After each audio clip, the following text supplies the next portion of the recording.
அடுத்து இணைந்து கொள்ளுகின்றார் கவிஞர் தக்கோலம் என் ஜெகநாதன் அவர்கள். வாருங்கள் ஐயா, உங்களுடைய கவிதையை தாருங்கள், கேட்போம்.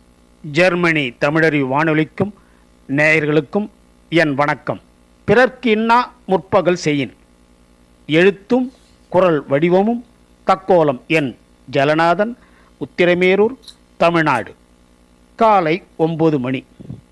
நல்லா சுத்து, கற்பூரத்தை சரியா காட்டு, நடு ரோட்டில் போட்டு உட. டேய், என்னடா பண்ணுற?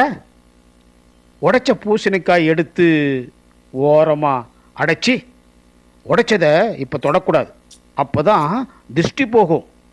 ஐயோ, சைக்கிளில் போன அந்த பையன் பூசணிக்காய் மேலே விழுந்துட்டான் பாருங்க, பாருங்க, முட்டியில் ரத்தம் கூட வருதுங்க.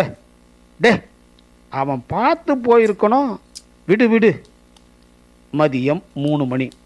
ஐயோ, 2 வீலரில் போன நம்ம பையனுக்கு ஆக்சிடெண்ட்டா, திருஷ்டி போகணும்னு தானே காலையில் பூசணிக்காய் கூட உடைச்சனே. மருத்துவமனை. டாக்டர் சார், டாக்டர் சார், எங்கள் பையனுக்கு அமாவாசை ஆக்சிடெண்ட். அமாவாசை ஆக்சிடெண்ட்டா? ஆமாங்க, அமாவாசை வந்தால் போதும், திருஷ்டின்ற பேரில் பூசணிக்காய், தேங்காய், அது இதுன்னு நடு ரோட்டில் போட்டு உடைக்கிறீங்க. பாதசாரிங்க, வண்டி ஓட்டிங்க பலரும் மிகவும் பாதிக்கிறாங்க. அட, உடைச்ச பிறகாவது ஓரமாக எடுத்து போடுறீங்களா?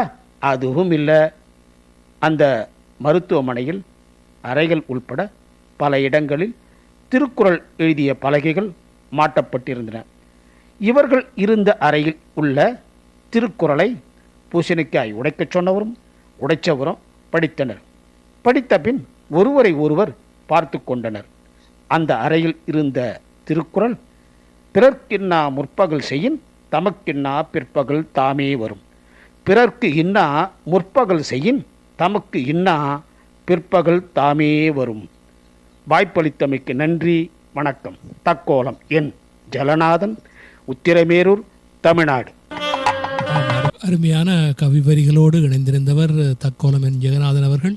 புதிய சிந்தனை, புதிய வடிவத்திலே அருமையாக கவிதை எழுதியிருக்கின்றார் தக்கோலம் என் ஜெகநாதன் அவர்கள். வாழ்த்துக்கள் ஐயா. கவிஞர் வே. உலகம் அவர்கள்